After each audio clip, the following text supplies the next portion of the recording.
आज हमको क्या पढ़ना है? 52। क्या पढ़ना है? 52। 52 में राष्ट्रपति है। 52 में क्या है? 52 में किसकी चर्चा है? राष्ट्रपति। अंग्रेजी में क्या कहते हैं? प्रेसिडेंट। अंग्रेजी में प्रेसिडेंट। तो ये हो गया 52 में किसकी चर्चा है? राष्ट्रपति। हमारे देश में राष्ट्रपति का कोई खास पावर नहीं दिया गया है। हमारे यहाँ राष्ट्रपति का पद वैसे ही है जैसे ब्रिटेन में राजा और रानी का पद है। तो ब्रिटेन में जो पद महारानी का है, भारत में वही पद राजा का। वहां भी महारानी कुछ करती नहीं है, यहाँ भी राजा कुछ करता नहीं है। राष्ट्रपति क्या ही करते हैं? कुछ नहीं। तो हमारे देश में राष्ट्रपति का पद किस देश से लाया गया है? ब्रिटेन से। क्या भारत का वो वास्तविक प्रधान है या औपचारिक है? मतलब फॉर्मेलिटी के लिए कहा गया है कि भारत के सर्वे सर्वा यही है, यही है भैया भारत के सर्वे सर्वा यहाँ पे, लेकिन वास्तविक रूप से कोई और है। समझ में आ गया कि नहीं आ गया? तब राष्ट्रपति के बारे में जो चर्चाएं की गई हैं 52 से लेके 61 के बीच में राष्ट्रपति की चर्चा है। 52 से लेके कहां तक है? 61 तक चर्चा है। तो 52 आर्टिकल 52। इसका एक ट्रिक है, पकानी कोका दुयो दशा। पकानी कोका दुयो दशम, ये एक ट्रिक है। समझा गया? पकानी कोका दुयो दशम। आगे बढ़े, बोलिए किसी को दिक्कत? किसी को कोई दिक्कत नहीं ना? कितने आर्टिकल से चालू होता है? 52। ये 52, 53, 54, 55, 56, 57, 58, 59, 60, 61।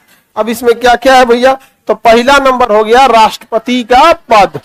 राष्ट्रपति का पद किस देश से आया है? ये सारी चर्चा हम किसके बारे में कर रहे हैं? राष्ट्रपति के बारे में। किसके बारे में? राष्ट्रपति का पद किसने में है? 52 में। कहां से आया है? ब्रिटेन से।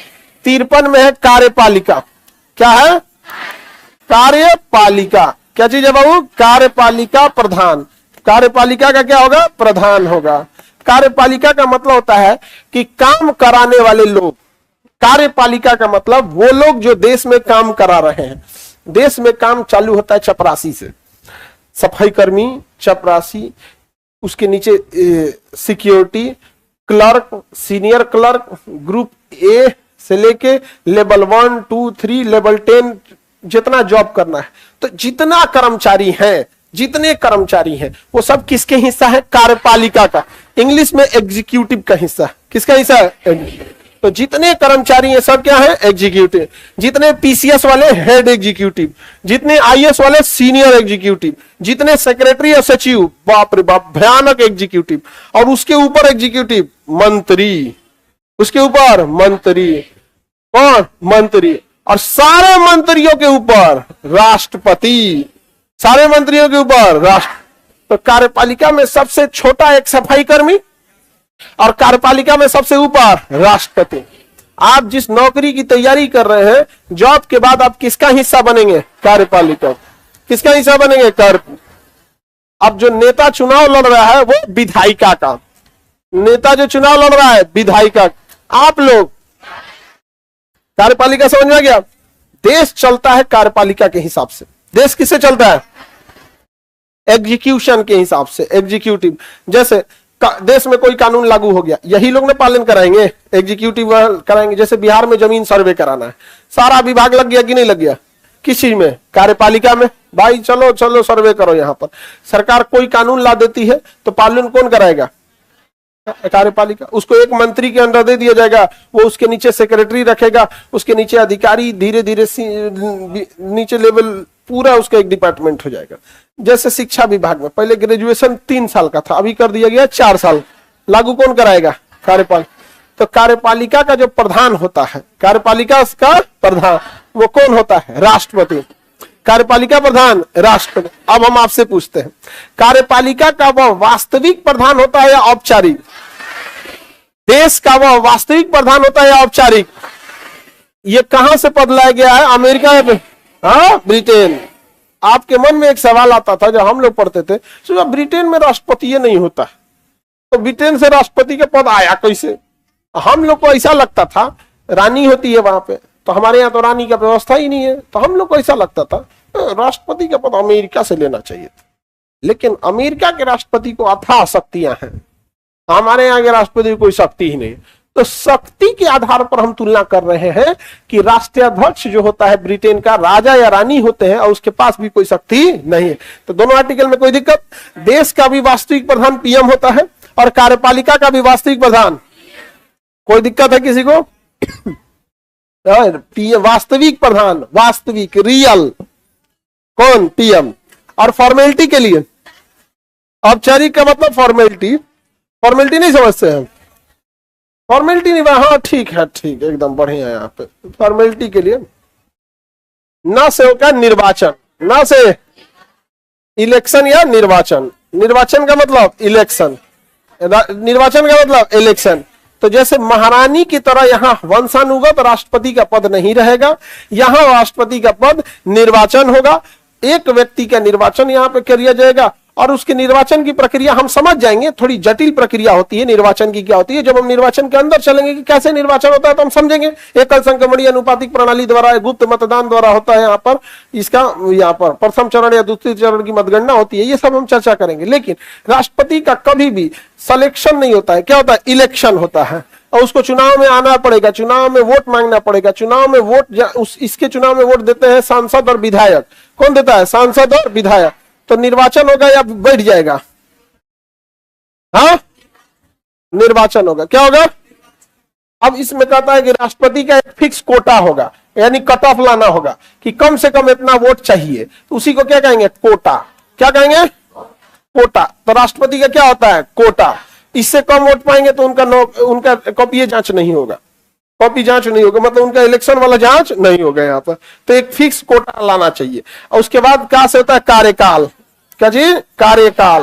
कार्यकाल, कार्यकाल की चर्चा आर्टिकल 56, कोटा की चर्चा 55, निर्वाचन 54, कार्यकाल, पद, राष्ट्रपति का पद 52। राष्ट्रपति को एक फिक्स कोटा लाना जरूरी है कि नहीं? हाँ, कार्यकाल किसमें चर्चा है? 56। तो राष्ट्रपति का कार्यकाल कितने साल होता है? 5 साल। आर्टिकल किसमें? 56। कार्यकाल कितने साल? 5 साल। कितने साल?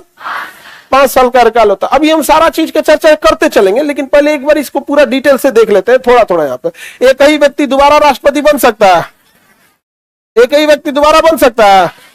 लेकिन जब दोबारा बनेगा तो उसे वैसे ही प्रक्रिया फॉलो करना पड़ेगा जैसे वो पहली बार गया था।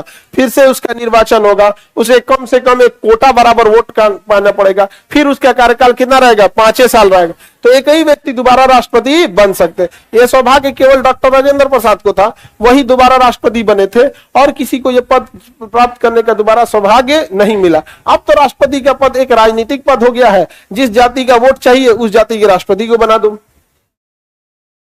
महिला का वोट चाहिए तो महिला राष्ट्रपति बना दो। काला आदमी का वोट चाहिए, गोरा आदमी का वोट चाहिए, बड़े जात का चाहिए, छोटे जात का चाहिए। अब राष्ट्रपति का पद राजनीतिक, घोर राजनीतिक हो गया है। नहीं समझे? ये दिखाने के लिए कि यहाँ पे ये है, यहाँ है। राष्ट्रपति के लिए क्या है? अब देखिएगा ना, ये एक मैसेज जाता है कि हम इनके साथ हैं। नहीं भाई, अगर बहुत ज्यादा आदिवासी के साथ है तो एक गृह मंत्री बना दीजिए आदिवासी को। हाँ, आदिवासी को कौन मंत्रालय देगा? पर्यावरण दे देगा। नहीं समझे? मुसलमान को कौन मंत्रालय दे देगा? ऐसे मंत्रालय देगा जिसका बजट कुछ नहीं है। नहीं, ये बस दिखाएगा कि देखिए हम आदिवासी के साथ हैं, उनको मंत्रालय दिए हैं कि नहीं? मुसलमान के साथ है, मंत्रालय दिए हैं कि नहीं? महिलाओं के साथ है, मंत्रालय दिए हैं कि नहीं? नहीं समझ आ गया?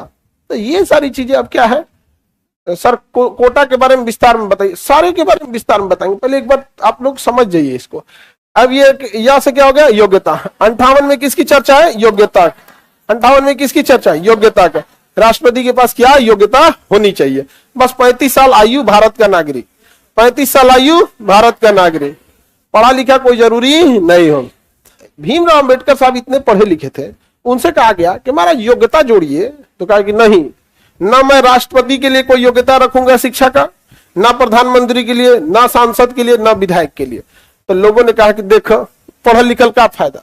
तो उन्होंने कहा कि सुनिए, जब देश आजाद हुआ था ना, उस समय देश की स्थिति ऐसी थी कि दलित वर्ग में पढ़ाई का कोई दूर दूर तक बहुत कम मिलता था। महिलाओं में कोई पढ़ा लिखा होता, आप ही लोग बताइए, आप में कितने लोग की दादी पढ़ी लिखी है जी?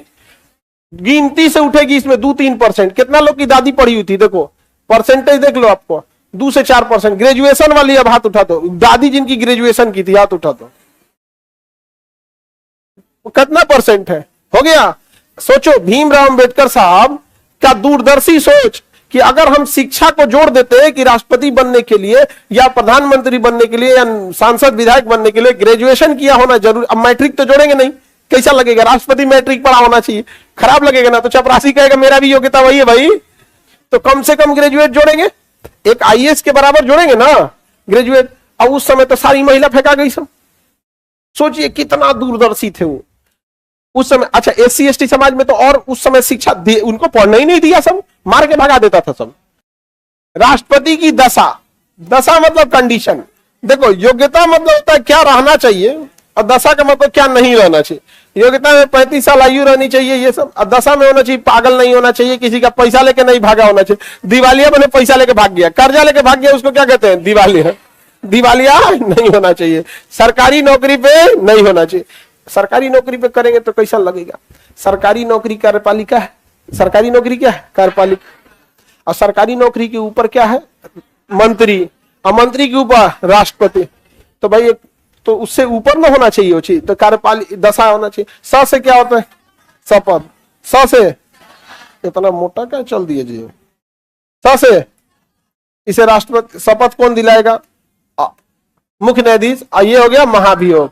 महाभियोग, महाभियोग मतलब राष्ट्रपति को जैसे इलेक्शन करके राष्ट्रपति को लाया जाता है ना, वैसे इलेक्शन करके भगा दिया जाता है।